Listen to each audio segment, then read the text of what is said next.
il est possible qu'en ce moment, vous soyez plus impatient, plus irritable, voire même en révolte contre tout ce qui se passe dans le monde.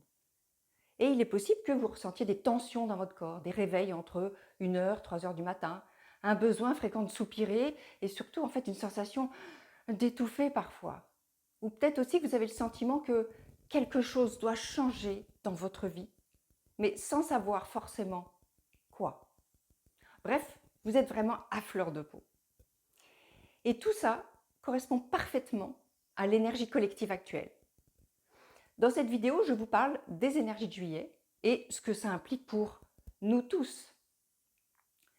Depuis début juin, l'élément bois, en fait, il est prédominant dans l'énergie collective. Le bois, il symbolise le renouveau, l'audace, la vision. C'est vraiment une énergie qui a besoin de mouvement. Le bois, vous savez, c'est le printemps, c'est la nature qui se réveille après l'hiver et puis après elle explose en bourgeons. Mais lorsque cette énergie circule mal, lorsqu'elle est bloquée ou ralentie, elle crée de la frustration. Et lorsqu'une frustration dure trop longtemps, elle finit souvent par se transformer en colère, comme un trop-plein de pression en fait qui demande à sortir. C'est la cocotte minute. Alors parfois c'est une colère spectaculaire qui explose d'un coup, et parfois c'est une colère silencieuse, rentrée, qui crée plutôt une irritation permanente à l'intérieur de nous. Mais dans tous les cas, c'est une difficulté à supporter ce qui jusque-là semblait acceptable. Et c'est exactement ce que j'observe autour de moi actuellement. Je vois des personnes qui remettent toute leur activité professionnelle en question. D'autres qui ressentent soudain en fait l'envie de déménager, de changer de lieu de vie, de lancer un projet, repartir de zéro. Et moi j'avoue, je ressens ça fortement aussi en ce moment.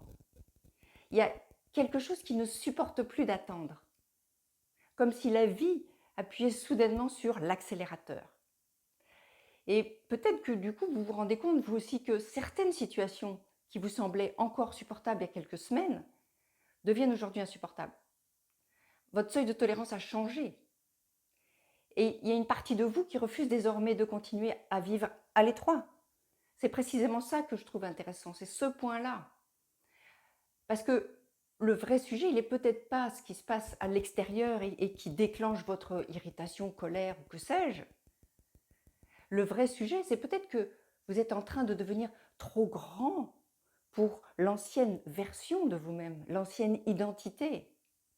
En fait, vous êtes en train de muer. Nous sommes en train de muer. Dites-moi en commentaire quelles sont vos émotions du moment d'ailleurs. C'est important d'en être conscient. Et ça peut aider d'autres personnes aussi à réaliser qu'elles ne sont pas seules à vivre ça. Alors, en juillet, on rentre dans un mois qui est régi par l'énergie du 3 bois. Et le symbole du 3 bois, c'est le tonnerre. Et cette énergie-là, je peux vous dire qu'elle pourrait bien être détonnante. En juin, on était dans l'énergie du vent. Le vent, il transporte des idées. Il nous fait hésiter. Il nous fait douter. Il nous pousse à nous remettre en question, à nous adapter. Et je crois que beaucoup de personnes ont vécu exactement ça ces dernières semaines. Au niveau collectif, d'ailleurs, on a été bien servi, encore plus de révélations, des informations contradictoires, des controverses, des annonces qui créent de la confusion. Mais aujourd'hui, je ressens que l'énergie, elle a encore évolué. On passe à une autre étape. On quitte le vent pour entrer dans le tonnerre. Et le tonnerre, il n'a pas du tout la même énergie. Ressentez le mot, vent, tonnerre. C'est pas du tout la même chose. Le vent, il influence. Le tonnerre, il déclenche. Le vent, il cherche sa direction. Il s'infiltre. Le tonnerre, il agit, il décide. Il tombe à un endroit précis. C'est une énergie beaucoup plus directe, beaucoup plus électrique et plus impétueuse. Et quand on observe notre monde moderne, on retrouve cette énergie-là partout. Dans tout ce qui accélère le mouvement et réduit les temps d'attente. Donc ça peut être évidemment l'électricité, l'intelligence artificielle, les réseaux, les trains, les métros. les systèmes de communication, les nouvelles technologies. Le tonnerre, c'est vraiment une décharge électrique. C'est une énergie qui passe en fait soudainement de quelque chose de potentiel à l'action. Et c'est exactement ce qui pourrait se produire durant ce mois de juillet, au niveau mondial déjà, avec des mises en lumière des domaines dont je viens de vous parler, mais aussi dans nos vies individuelles. L'individu au sein du collectif. C'est là que c'est important. Comment vous vous situez au milieu de toutes ces énergies globales. Il peut y avoir des idées qui deviennent des projets, des réflexions qui deviennent des décisions, des envies qui deviennent des actions, des vérités qui deviennent impossibles à taire. Il peut y avoir des colères qui éclatent, des révoltes qui émergent, ou alors des personnes même qui décident enfin de dire non et d'autres de dire oui. Mais il faut garder en tête que l'ambiance générale de 2026, de cette année, elle reste celle de l'élément eau. Une année qui nous demande, depuis le mois de février, d'écouter davantage, de ressentir ce qui doit mourir, ce qui doit partir, ce qui doit se dissoudre, d'accueillir l'inconnu plutôt que de s'accrocher à l'ancien. Et c'est là que la rencontre entre ces deux énergies, elle devient passionnante. L'eau, elle dit « écoute », et le bois, il dit « agis », et l'eau, elle dit « ressens », le bois, il dit « décide, vas-y, go ». Et dans le cycle des 5 éléments, en fait, l'eau nourrit le bois. Et ça, c'est une information qui est essentielle parce que ça signifie que les décisions les plus puissantes de ce mois seront celles qui auront été nourries par une réflexion profonde, par une écoute intérieure sincère, par une connexion à ce qui est juste pour vous. À l'inverse, dites-vous bien que lorsque l'eau manque, le bois devient sec. Et un bois qui est trop sec, il s'enflamme à la moindre étincelle. C'est exactement ce qu'on observe actuellement. Le système nerveux collectif est épuisé, saturé, il y a des réactions immédiates, des prises de position extrêmes et une difficulté surtout grandissante à prendre du recul. En fait, c'est vraiment de l'embrasement qu'on voit partout. Et c'est pour ça que j'ai envie de vous dire quelque chose de super important.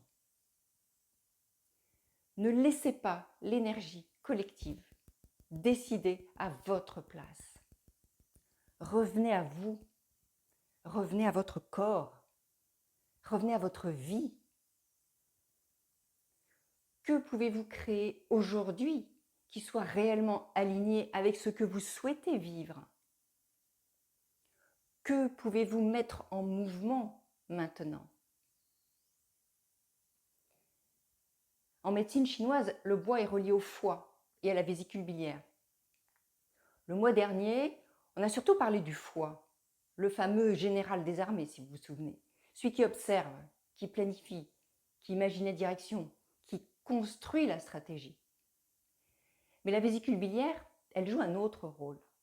Elle prend la décision, elle fait des choix. Elle transforme une direction possible en action. Et juillet risque justement de vous confronter à ça. Qu'est-ce que vous continuez à repousser? Depuis combien de temps reportez-vous cette conversation? Depuis combien de temps restez-vous dans une activité, une relation, un mode de vie qui ne vous nourrit plus? Parce que le vrai risque de juillet, c'est pas de prendre une mauvaise décision. Le vrai risque, c'est de continuer à reporter une décision que votre cœur connaît déjà. Ce que j'observe chez beaucoup de personnes aujourd'hui, c'est qu'elles savent déjà, au fond d'elles, ce qui demande à changer. Mais elles n'ont pas encore, osé se faire confiance, elles n'osent pas encore y aller. Alors, si vous sentez qu'une partie de vous appelle quelque chose de plus aligné, une vie plus alignée, plus vivante, plus joyeuse, mais qu'il y a encore quelque chose qui continue de freiner à l'intérieur, je vous invite à réserver un échange avec moi. Ensemble, on ira mettre de la lumière sur tout ce qui cherche à émerger dans votre vie, sur les blocages qui vous empêchent encore d'avancer pleinement, tous vos schémas invisibles. Je vous mets toutes les infos en commentaire. Je sais que personnellement, je me sens très challengée en ce moment, surtout dans mon activité professionnelle. Je sens que je franchis des paliers. Il y a une nouvelle part de moi qui cherche à émerger. Et pourtant, mon corps freine. J'ai des tensions, des doutes encore, j'ai les mâchoires crispées la plupart du temps, une grande fatigue aussi parfois, comme si je traînais quelque chose de lourd derrière moi. Et je crois savoir ce que c'est. C'est justement mon ancienne identité qui s'accroche parce qu'elle a peur de ce qui va venir à sa place. Alors, du coup, je suis hyper vigilante. À chaque décision, je me pose la même question. Qui parle? L'ancienne Sandra? Ou celle qui est en train de grandir? Est-ce que c'est une décision qui est guidée par la peur, par le manque, ou par la vie qui justement cherche à se déployer davantage en moi? Parce qu'une décision qui est prise dans la peur, elle ressemble souvent à une fuite. Elle cherche en fait à supprimer un inconfort. Alors qu'une décision qui est prise dans la joie, elle va créer davantage de vie. Alors je vous propose un exercice simple pour vous aider à faire un choix éclairé. Pensez à une situation qui vous demande de choisir. Vous avez plusieurs options. Décidez d'attribuer une lettre A, B, s'il y a 2 options, chacune des options, ou C, s'il y en a plusieurs, peu importe. Et puis, vous commencez par visualiser l'option A. Vous dites, ok, je choisis l'option A. Et observez votre corps, votre respiration, la poitrine, le ventre. Est-ce que quelque chose s'ouvre, comme si ça devenait plus léger? Ou est-ce que quelque chose se contracte, au contraire, c'est lourd? Pour moi, en fait, ça se passe souvent au niveau de la gorge quand ça se ferme et du plexus quand ça s'ouvre. Mais chacun est différent là-dessus. Et faites la même chose après avec l'option B. Et comparez. Souvent, en fait, le corps sait avant le mental. Et en fait, ce que je fais souvent, c'est que pour être sûr, je refais l'option A, je refais l'option B. Je calibre pour vérifier que, voilà, ce que je ressens vraiment. Attention, ça ne va pas vous indiquer forcément le chemin le plus confortable. Mais ça sera souvent celui qui contient le plus de vivant et qui est le plus juste pour vous à cet instant. Alors testez cet exercice hyper simple et dites-moi en commentaire ce qui ressort pour vous et peut-être comment vous le ressentez dans votre corps. C'est important de le conscientiser, de l'écrire. Je crois que ce mois de juillet, il pourrait donner envie à beaucoup d'entre nous en fait de reprendre le pouvoir sur notre vie. Après de longs mois à subir, à attendre, à hésiter, à nous adapter. Et souvenez-vous d'une chose, la vie est parfois étonnante.